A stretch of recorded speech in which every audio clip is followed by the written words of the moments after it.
નમસ્કાર દર્શક મિત્રો, હું છું રૂપલ લોણીચિયા. સંપૂર્ણ ન્યૂઝમાં આપનું સ્વાગત છે. જોઈએ આજના મુખ્ય સમાચાર. ડીસા પંથકમાં તસ્કરો બેફામ. માલગઢ ગામે ગોગા મહારાજના મંદિરે ત્રાટકેલ ચોર ગેંગે ₹3.78 લાખની કરી તસ્કરી.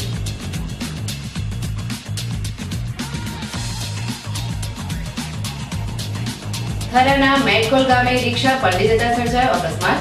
અકસ્માતમાં 8 વ્યક્તિ ઘાયલ, 3ની હાલત ગંભીર.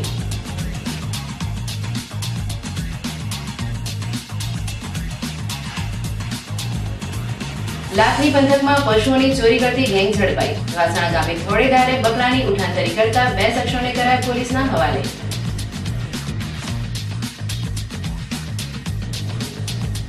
ચોરીના વધતા જતા બનાવોને રોકવા જલોદરા પંથકના આગેવાનોની પોલીસ વડાને રજૂઆત. ચોરીના બનાવો નહીં અટકે તો આંદોલન છેડવાનો લોકોએ બતાવ્યો મિજાજ. સંપૂર્ણ ન્યૂઝ આપની આંગળીના ટેરવે. ઇન્ટરનેટ ઉપર સંપૂર્ણ ન્યૂઝ જોવા લોગિન કરો www.youtube.com/સંપૂર્ણ ન્યૂઝ. જોઈએ સમાચારો વિગતવાર. ડીસામાં પોલીસને પડકારતા તસ્કરોએ ગત રાત્રે માલગઢના ગોગા મહારાજના મંદિરે ₹3.78 લાખના મુદ્દામાલની ચોરી કરતા લોકો ફફડી ઉઠ્યા છે.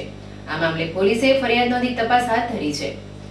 ડીસા પંથકને જાણે તસ્કરોએ બાનમાં લીધું હોય તેમ રોજબરોજ ઘરફોડ ચોરીઓને અંજામ આપી રહ્યા છે, પરંતુ પોલીસને આ ચોરીના ભેદ ઉકેલવામાં સફળતા મળતી નથી. તો બીજી બાજુ તસ્કરો બેફામ બની દુકાન, પેઢી, મકાન અને દેવાલયોને નિશાન બનાવી લાખોનો મુદ્દામાલ તફડાવી રહ્યા છે. જે વચ્ચે ગત રાત્રે માલગઢના મોટી ધાણી ગામે આવેલ ગોગા મહારાજના મંદિરે તસ્કરો ત્રાટક્યા હતા. આ ચોર ગેંગે મંદિરનું તાળું તોડી સોને મળેલ 10 તોલાની ગોગા મહારાજની મૂર્તિ તેમજ 3 કિલો ચાંદીના છત્ર મળી કુલ ₹3.78 લાખના દાગીનાની ઉઠાંતરી કરી પલાયન થઈ ગયા હતા. આ બનાવ અંગે આજે સવારે મંદિરના પૂજારી કાંતિભાઈ જાનીને જાણ થતા તેમણે પોલીસને જાણ કરી હતી, જેને લઈ પોલીસે ઘટના સ્થળનું પંચનામું કરી બનાવની તપાસ હાથ ધરી છે. આમ ડીસા પંથકમાં સક્રિય બનેલી તસ્કર ગેંગે લોકોની ઊંઘ હરામ કરી છે, ત્યારે પોલીસ તંત્ર લોકોની સલામતી માટે નાઇટ પેટ્રોલિંગ કરી તસ્કરોને ઝડપી પાડે તેવી લોકમાંગ ઉઠવા પામી છે. પાલનપુર નગરપાલિકા દ્વારા આર્થિક સદ્ધરતા સુધારવા માટે શહેરમાં વેરા વસૂલા ઝુંબેશ હાથ ધરાઈ છે, જેમાં ₹10,000 થી વધુનો કર બાકી હોય તેવા રીઢા બાકીદારોના નળ કનેક્શન કાપવામાં આવી રહ્યા છે. જેમાં આજે વસૂલા ઝુંબેશમાં વોર્ડ નંબર 5માં 11 મિલકતોના નળ કનેક્શન કાપવામાં આવ્યા હતા, તેમજ સ્થળ ઉપર ₹40,000ની વસૂલાત કરવામાં આવી હતી. પાલનપુર ઘરવેરા શાખાના સુપરવાઇઝર સંજયભાઈ વ્યાસે અને તેમની ટીમે શહેરના વોર્ડ નંબર 5માં આવેલ જૂના ડાયરા, ફોફળિયા કુવા વિસ્તારમાં વેરા વસૂલા ઝુંબેશ હાથ ધરી હતી, જેમાં બેરીમ હસુભાઈ ઇબ્રાહીમભાઈ, પરમાર મહમદલાલ કાંજીભાઈ, સોમરા જસુભાઈ રહીમભાઈ, અમરાભાઈ બિસ્માલભાઈ બેલીમ, નૂર મોહમ્મદભાઈ બેલીમ, અબ્બાસભાઈ બેલીમ, મોહમ્મદભાઈ મુસલા અને અબ્દુલભાઈ સુલેમાનભાઈ નામના મિલકત ધારકોનો બાકી કરવેરો હોય તેમને બાકી કર ભરવા નોટિસો આપવા છતાં તેઓ પાલિકાનો કર ભરતા ન હોય આ મિલકત ધારકોની મિલકતોમાં નળ કનેક્શન કટ કરવામાં આવ્યા હતા. તેમજ ઝુંબેશ દરમિયાન સ્થળ ઉપર ₹40,000ની વસૂલાત કરવામાં આવી હતી. આમ બાકી કર મામલે પાલિકાની ઘરવેરા શાખાએ આક્રમક ઝુંબેશ હાથ ધરતા શહેરના રીઢા બાકીદારોમાં ફફડાટ ફેલાયો છે. દ્વારા વોર્ડ નંબર 5માં 10,000 ઉપર જે રીઢા બાકીદારો છે તેમના નળ કનેક્શન કાપવાની કાર્યવાહી શરૂ કરવામાં આવી છે. અત્યાર સુધીમાં 8 કનેક્શનો કાપી નાખવામાં આવેલા છે અને સ્થળ ઉપર 10,000 ઉપરની વસૂલાત પણ કરવામાં આવેલી છે. તેથી દરેક વોર્ડના રહીશોને વિનંતી છે કે તમારા પાટલી બાકીના નાણાં બાકી હોય તો આ વસૂલાત ઝુંબેશ દરમિયાન તમારું પાણી કનેક્શન કપાય નહીં અને બીજા એક્શન પગલાં લેવાય નહીં, તે હેતુસર તાત્કાલિક તમારા પાટલી બાકીના કરવેરા ભરી દેવા નમ્ર વિનંતી છે. પતિ દ્વારા ત્યજી દેવાયેલી એક રાજસ્થાની મહિલા ગત રાત્રે ભટકી જઈ પાલનપુર આવી પહોંચી હતી, જ્યાં ગુરુ નાનક ચોક ખાતે તમાશો કરતા પોલીસે આ મહિલાને નારી કેન્દ્રમાં મોકલી આપી હતી. રાજસ્થાનના શિરોહી તાલુકાના રામપુરા ગામની કમળાબેન વિશ્નોઈ નામની મહિલાને તેના પતિ બાબુભાઈ વિશ્નોઈએ કોઈ કારણસર ઘરમાંથી કાઢી મૂકતા આ મહિલા પોતાની બાળકી સાથે જ્યાં ત્યાં ભટકી રહી છે. પતિ દ્વારા તરછોડાયેલી આ રાજસ્થાની મહિલા ગત રાત્રે પાલનપુરના ગુરુ નાનક ચોક ખાતે તમાશો ખડો કર્યો હતો, જેને લઈ લોકોની ભારે ભીડ એકઠી થઈ હતી. તેમજ બનાવના પગલે પોલીસ ટીમ પણ આવી પહોંચી હતી, જેને લઈ માનસિક સંતુલન ગુમાવી બેસેલ મહિલા ઉશ્કેરાઈ ઉઠી જાહેરમાં તમાશો કર્યો હતો, જેને લઈ પોલીસ ટીમે આ મહિલાને પોલીસ મથકે લઈ ગઈ હતી, જ્યાં તેનું નામ ઠામ પૂછી તેને હાલ પૂરતી નારી કેન્દ્રમાં મોકલી આપી હતી અને તેના વાલી વારસોની તપાસ હાથ ધરી હતી. કાંકરેજ તાલુકાના મેડકોલ ગામ નજીક બુધવારની સવારે અચાનક ડ્રાઈવરે રિક્ષા પરનો કાબુ ગુમાવતા રિક્ષા પલટી જતા તેમાં સવાર 8 વ્યક્તિઓને ઈજા થતા 108 મારફતે થરા રેફરલ ખાતે લાવવામાં આવ્યા હતા, જેમાં 3 ની હાલત ગંભીર જણાતા વધુ સારવાર માટે ધારપુર મેડિકલ કોલેજ ખાતે ખસેડવામાં આવ્યા હતા. પ્રાપ્ત વિગતો મુજબ કાંકરેજ તાલુકાના મેડકોલ નજીક આવેલ સખ્તાપુર પાટિયા પાસે થરા તરફથી આવતી એક રિક્ષાના ડ્રાઈવરે રિક્ષા પરનો કાબુ ગુમાવતા અચાનક રિક્ષા પલટી જતા તેમાં સવાર ઠાકોર ગીતાબેન બકાજી ઉંમર વર્ષ 30, રહેઠાણ રાજપુર તાલુકો કાંકરેજ, વાલ્મીકી જવાનભાઈ લાલાભાઈ ઉંમર વર્ષ 30, રહેઠાણ મેડકોલ તાલુકો કાંકરેજ, તેજલબેન પ્રહલાદભાઈ ઠાકોર ઉંમર વર્ષ 20, રહેઠાણ રાજપુર અને ચમનજી માવાજી ઉંમર વર્ષ 78, રહેઠાણ કારડિયા તાલુકો કાંકરેજ એમ કુલ 8 વ્યક્તિઓ અકસ્માતમાં ઘાયલ થતા 108 દિયોદર ઈએમટી બળવંત ઠાકોર તથા પાયલોટ બિપિનભાઈ ત્રિવેદીની મદદથી ઘાયલોનો સારવાર માટે થરા રેફરલ ખાતે લાવવામાં આવ્યા હતા, જેમાં 3 વ્યક્તિઓને વધુ સારવાર માટે ધારપુર લઈ જવામાં આવ્યા હતા. લાખણી તાલુકાના વાસણા ગામે આજે એક માલધારીના બકરાની ચોરી કરતા 2 શખ્સ રંગે હાથે ઝડપાઈ જતા તેમને પોલીસના હવાલે કરવામાં આવ્યા છે. સેન્ટ્રો ગાડીમાં તસ્કરી કરતી ગેંગના 2 સાગરી ઝડપાયા છે, જ્યારે એક શખ્સ ફરાર થઈ ગયો છે. બનાસકાંઠામાં છેલ્લા ઘણા સમયથી ચોરી, લૂંટ અને ચીલ ઝડપના બનાવો વધી રહ્યા છે, જેમાં લાખણી ગામે ઇલેક્ટ્રિકની દુકાનમાં ધોળે ધાડે ચોરીને અંજામ આપનાર તસ્કર સીસી કેમેરામાં ઝડપાયો છે, પરંતુ પોલીસ હજુ આ ચોરને પકડી શકી નથી. તે દરમિયાન આજે રસ્તે જતા બકરાની ધોળે ધાડે તસ્કરી થતા ભારે ચકચાર મચી જવા પામી છે. આ ચોરીના બનાવની વિગત કંઈક એવી છે કે ગોલ ગામનો માલધારી પરિવાર આજે પોતાના પશુ લઈ લાખણીના વાસણા ગામ નજીકથી પગપાળા પસાર થઈ રહ્યો હતો, ત્યારે પાછળ આવતી એક અલ્ટ્રોમાં સવાર 3 શખ્સોએ 3 બકરાને ઉઠાવી ગાડીમાં નાખી ભાગવાની ફિરાકમાં હતા. તે સમયે માલધારીની નજર પડતા તેણે બૂમાબૂમ કરી હતી, જેને લઈ આજુબાજુથી દોડી આવેલા લોકોએ ગાડીમાં બકરાની ચોરી કરતા 2 શખ્સોને ઝડપી બરાબરનો મેજીપાક આપ્યો હતો અને બાદમાં આગથળા પોલીસને હવાલે કર્યા હતા. જોકે રસ્તે જતા બકરાની ચોરી કરતા આ શખ્સ ડીસાના ભોપાનગરનો નૂર મોહમ્મદ સાદિકભાઈ સિપાઈ અને દિયોદરના કુવાતા ગામનો ભગવાન નીલાજી માજીરાણા હોવાનું જણાવ્યું હતું, જ્યારે તેમની સાથેનો એક શખ્સ ભાગી છૂટ્યો હતો. આમ રસ્તે જતા પશુઓની ચોરી કરતા તત્વો આજે ઝડપાઈ જતા તેમને કસ્ટડીની હવા ખાવાની ફરજ પડી હતી. પાલનપુરના કૈલાસનગરમાં આજે રસ્તે ભટકતી ગાયે એક સાથે 2 વાછરડાને જન્મ આપતા લોકોમાં આશ્ચર્ય ફેલાયું છે. સામાન્ય રીતે ગાય એક જ વાછરડાને જન્મ આપતી હોય છે, પણ આજે ગાય એક સાથે 2 વાછરડાને જન્મ આપતા લોકોએ તેને કુદરતનો કરિશ્મા ગણાવ્યો હતો. પાલનપુરમાં કેટલાક માલધારીઓ ગાયોને રસ્તે ભટકતી કરતા હોય આ ગાયો પેટનો ખાડો પૂરવા જ્યાં ત્યાં ભટકતી હોય છે, જેને લઈ ગાયો ક્યારેક આફત સર્જે છે, ત્યાં ક્યારેક લોકોને આફતમાં મૂકે છે અને પોતે આફતમાં મુકાતી હોય છે. તેવા સમયે આજે રસ્તે ભટકતી એક ગાયને કૈલાસનગરમાં પ્રસૂતિ થઈ હતી અને આ ગાયે એક સાથે 2 બચ્ચાને જન્મ આપ્યો હતો, જેને લઈ આ વિસ્તારના લોકોએ આ ગાયની સારવાર કરી હતી. સામાન્ય રીતે ગાય માતા એક જ વાછરડાને જન્મ આપતી હોય છે, પણ આજના આ બનાવમાં ગાય માતાએ એક સાથે 2 વાછરડાને જન્મ આપતા આમાં કુદરતનો કંઈક સંકેત હોવાનું લોકો માની રહ્યા છે.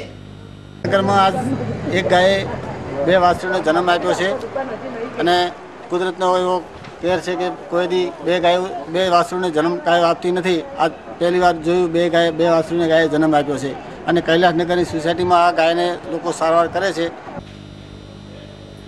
ડીસા પાલિકામાં ભાજપના પ્રમુખ ઉપપ્રમુખ સામે અવિશ્વાસની દરખાસ્ત વખતે વિરોધમાં મતદાન કરી કોંગ્રેસ અપક્ષની યુતિને ટેકો આપી સત્તા પરિવર્તન કરાવનારા ભાજપના નગરસેવકોને સરકારે પક્ષાંતર ધારા હેઠળ ગેરલાયક ઠેરવવાનો તાજેતરમાં હુકમ કર્યો હતો. હુકમ સામે સભ્યોએ હાઈકોર્ટમાં રીટ કરતા કોર્ટે તેમને ગેરલાયક ઠેરવતા સરકારના હુકમ સામે 12 માર્ચ સુધી સ્ટે આપતા 4 સભ્યોને જીવતદાન મળ્યું છે. ગત બોર્ડમાં ભાજપના પ્રમુખ ડોક્ટર તેજલબેન પટેલ સામે અવિશ્વાસની દરખાસ્ત થતા ભાજપના 7 સભ્યોએ વિરુદ્ધમાં મતદાન કરતા ભાજપે સત્તા ગુમાવવાનો વારો આવ્યો હતો અને કોંગ્રેસ અપક્ષની યુતિની કૈલાસબેન શાહ પ્રમુખ બન્યા હતા, જેથી પક્ષ વિરોધી મતદાન કરનારા ભાજપના સિમ્બોલ ઉપર ચૂંટાયેલા 7 સભ્યો હંસાબેન ઠાકોર, જયંતિભાઈ ઠાકોર, પ્રફુલભાઈ શાહ, જીતેન્દ્ર વાઘેલા, જ્યોત્સનાબેન દરજી, રાજેશ્વરીબેન દવે અને દેવચંદભાઈ સોલંકી વિરુદ્ધ ભાજપના બાકીના સભ્યોએ સરકારમાં ફરિયાદ કરી પક્ષાંતર ધારા હેઠળ તેઓને સભ્યપદેથી ગેરલાયક ઠેરવવાની માંગ કરી હતી, જેથી સરકાર દ્વારા આ બાબતે કાર્યવાહી કરવા નામનિર્દેશ કરાયેલ અધિકારી અને ગુજરાત મોરીટાઈમ બોર્ડના સીઈઓ A.K. રાકેશે 7 સભ્યોને પક્ષાંતર ધારા હેઠળ ગેરલાયક ઠેરવ્યા હતા, જેની સામે 7 સભ્યોએ હાઈકોર્ટમાં 2 અલગ અલગ રીટ કરી હતી, જેની સુનાવણી મંગળવારે હાથ ધરાતા હંસાબેન ઠાકોર, દેવચંદભાઈ સોલંકી, રાજેશ્વરીબેન દવે અને જયંતિભાઈ ઠાકોરને 12 માર્ચ સુધી જીવતદાન આપ્યું હતું, જ્યારે જ્યોત્સનાબેન દરજી, પ્રફુલભાઈ શાહ અને જીતેન્દ્રભાઈ વાઘેલાની રીટની અરજીની હવે પછી સુનાવણી થશે. બનાસકાંઠાના વડગામ પંથકમાં છેલ્લા 4 માસથી તસ્કરોનો રંજાડ વધી રહ્યો છે, જેમાં તસ્કરો રાત્રિના સમયે ખેડૂતોના વાહનોની ઉઠાંતરી કરતા હોય ખેડૂતોમાં ભયનો માહોલ છવાયેલો છે. જે વચ્ચે સોમવારની રાત્રે જલોત્રા ગામે ત્રાટકેલા તસ્કરોએ એક બોલેરો તેમજ એક ટ્રેક્ટરની ચોરી કરતા લોકો ભયભીત થઈ ઉઠ્યા છે. ત્યારે વડગામ પંથકમાં તસ્કરોનો રંજાડ દૂર કરવા આજે જલોત્રા પંથકના આગેવાનો પાલનપુર ખાતે દોડી આવ્યા હતા, જ્યાં જિલ્લા પોલીસ વડા તેમજ કલેક્ટરને આવેદનપત્ર પાઠવી ચોરો ઉપર અંકુશ મેળવવાની ઉગ્ર માંગ કરી હતી. વડગામ તાલુકાના જલોત્રા, ઘોડિયાલ, મણસોલ, વર્ણાવાડા સહિતના ગામોમાં છેલ્લા કેટલાય સમયથી ચોરીના બનાવો વધી રહ્યા છે, જેમાં તસ્કરો ખેડૂત અને પશુપાલકોના વાહનોની ઉઠાંતરી કરી રહ્યા છે, જેને લઈ સવાર સાંજ ખેતરે જતા આવતા લોકો ગભરાઈ રહ્યા છે. જોકે તસ્કરોએ છેલ્લા 4 માસના ગાળામાં આ વિસ્તારમાં 7 થી 8 વાહનોની ચોરી કરી છે, જ્યારે પોલીસ ફરિયાદો કરવા છતાં હજુ આ વાહનચોર ઝડપાયા નથી. જ્યાં સોમવારની રાત્રે જલોત્રા ગામે વધુ 2 વાહનોની ચોરી થતા લોકો ગભરાઈ ઉઠ્યા છે.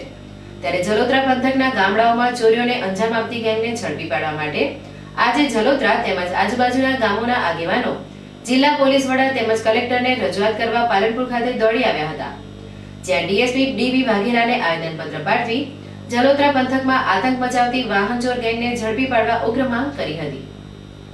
વડગામ તાલુકામાં જલોત્રા, ઘોડિયાલ, વર્ણાવાડા અને આજુબાજુના ગામોમાં છેલ્લા 2-3 મહિનાથી વાહન ચોરીનો સિલસિલો ખૂબ જ વધ્યો છે, જેમાં ટ્રેક્ટર, બોલેરો ગાડીઓ જેઓની ચોરીઓ થઈ છે. અમે ખેડૂત વર્ગના લોકો હોય, ખેતી ઉપયોગી સાધનો અને પશુપાલન ધંધો કરતા હોય એટલે દૂધને લાવવા માટે બોલેરો જેવી ગાડીઓ વાપરતા હોય અને ચોરીઓ થયેલી છે. એમાં પોલીસ સ્ટેશનમાં ફરિયાદ પણ નોંધાવેલી છે, પણ તપાસ બહુ ધીમી ગતિએ ચાલી રહી છે. એટલે અમે આજુબાજુના સરપંચશ્રીઓ અને ગામ લોકો અને ખેડૂતો ભેગા થઈ આજે સાહેબને રજૂઆત કરવા આવ્યા છીએ કે એમાં યોગ્ય તપાસ કરી જલ્દીથી જલ્દી આ વાહનો રિટેન થાય લાવે અને ખેડૂતોની આ ફરિયાદ દૂર થાય, ફરી વધુ વાહન ચોરીઓ ન થાય એ માટે ઘટતું કરે એવી અમારી માગણી છે. જલોત્રામાં મંગળવારની રાત્રે 2:30 થી 3ના સુમારમાં એક બોલેરો ગાડી, એક ટ્રેક્ટર ચોરાણું અને 12 મહિના પહેલાં એક બીજું ટ્રેક્ટર ચોરાણું હતું. આજુબાજુના બધા જ ગામડામાંથી સાધનોની એટલી સંભાળ રાખવી પડે છતાં બી એટલી બધી ચોરીઓ થાય છે, જેના કારણે આ ગુજરાતના ખેડૂતોની શું પરિસ્થિતિ છે. ખેતરોમાં બધું ખુલ્લું પડેલું હોય છે અને કેટલા ટકોણે માણસ ખેડૂત રખવાડું કરી શકે એની મોટી તકલીફ છે. એટલે અમે આપણા અધિકારીશ્રીઓને અને આ ગુજરાતના કાયદા મંત્રીઓને બધાને એક રજૂઆત કરીએ કે પબ્લિક ખૂબ સુખ શાંતિથી જીવી શકે અને આ બધાનું રક્ષણ થાય એવી જવાબદારી સ્વયં સ્વીકારે અને અમારી જરૂર પડે તો અમે સહકાર આપવા તૈયાર છીએ. જો જરૂર પડે અમે તૈયાર કાયમ જોડે જ છીએ. એટલે આ સાહેબને અમે આજ આવેદનપત્ર આપીએ છીએ અને અમારા સાધનો જે ગયો છે એ કોઈ પણ સંજોગોમાં પરત લાવવા જેટલો જરૂરિયાત પડે એટલો પુરુષાર્થ કરે અને શક્ય એટલો ઉપયોગી થઈ અમને સાચો ન્યાય આલે એ જ અભ્યર્થના. તેમજ લોકોની સલામતી માટે આ ગામડાઓમાં નાઇટ પેટ્રોલિંગ શરૂ કરવાની માંગ કરી હતી, જ્યારે આ રજૂઆત મામલે પોલીસ વડાએ ઘટતી કાર્યવાહી કરવાની ખાતરી આપી હતી. જોકે મોટી સંખ્યામાં પાલનપુર ખાતે રજૂઆત કરવા આવેલા આગેવાનોએ મીડિયા સમક્ષ જણાવ્યું હતું કે જલોત્રા પંથકમાં તસ્કરોને જાણે પોલીસનો કોઈ ડર ન હોય તેમ રોજે રોજ વાહન ચોરીને અંજામ આપી રહ્યા છે, જેને લઈ લોકોની સલામતી ખતરામાં મુકાય છે. ત્યારે પોલીસ તંત્ર દ્વારા આ તસ્કર ગેંગને સત્વરે ઝડપી પાડવામાં નહીં આવે તો અમે આગામી સમયમાં ગાંધી ચિંધ્યા માર્ગે આંદોલન કરી અમારો અવાજ ઉચ્ચ સ્તરે પહોંચાડીશું. અમારી રજૂઆત એ છે કે અમારું 6 મહિનામાં જે વ્હીકલો જ્યાં છે, એક તો 2 દિવસ છે, 23મીની રાત્રે ગયું, રાતે 2 થી 4ના વચ્ચે એનો કબજો અમે એફઆઈઆર ફડાઈ છે, એની નકલો અમારી પાસે છે. પોલીસ ખાતામાં એફઆઈઆર ફડાયા પછી અમે રજૂઆતો કરી છે, પણ એનો કોઈ સક્રિય હજી સુધી અમને કોઈ સંતોષકારક રિપ્લાય મળ્યો નથી. કે સૌથી પહેલાં તો પોલીસ ખાતાને અમારી એ કહેવાનું છે કે ભાઈ આ વસ્તુ અમારી જે ખોવાઈ છે એને ટૂંક સમયમાં તમે એને અમને મેળવી આપો, નહીં તો આ અમે એક ગાંધી ચિંધ્યા માર્ગે આવ્યા છીએ અને જરૂર પડશે તો અમે જિલ્લામાં કલેક્ટર સાહેબને બી રજૂઆત આજે કરીએ છીએ, ડીએસપી સાહેબને કરીએ છીએ, આપણા ગુજરાતના મુખ્યમંત્રીને કરવાના છીએ, ગૃહ ખાતાને કરવાના છીએ. આ બધી રજૂઆતો કરવાના છીએ અને જો અમને તોય 4 દિવસમાં ન્યાય નહીં મળે તો અમે પછી ગાંધી ચિંધ્યા માર્ગે અહિંસક આંદોલન કરવું પડશે.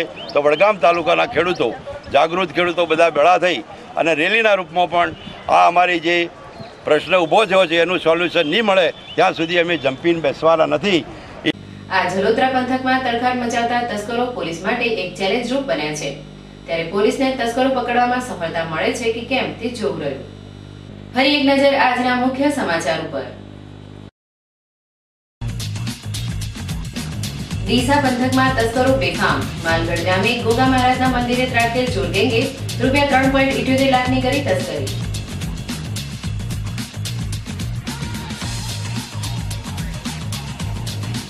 થરાના મેટકોલ ગામે રિક્ષા પલટી જતા સર્જાયો અકસ્માત.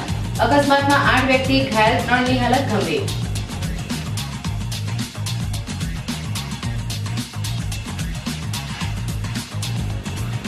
લાખની પંથકમાં પશુઓની ચોરી કરતી ગેંગ ઝડપાઈ. વાસણા ગામે થોડેધારે બકરાની ઉઠાંતરી કરતા 2 શખ્સોને કરાયા પોલીસના હવાલે.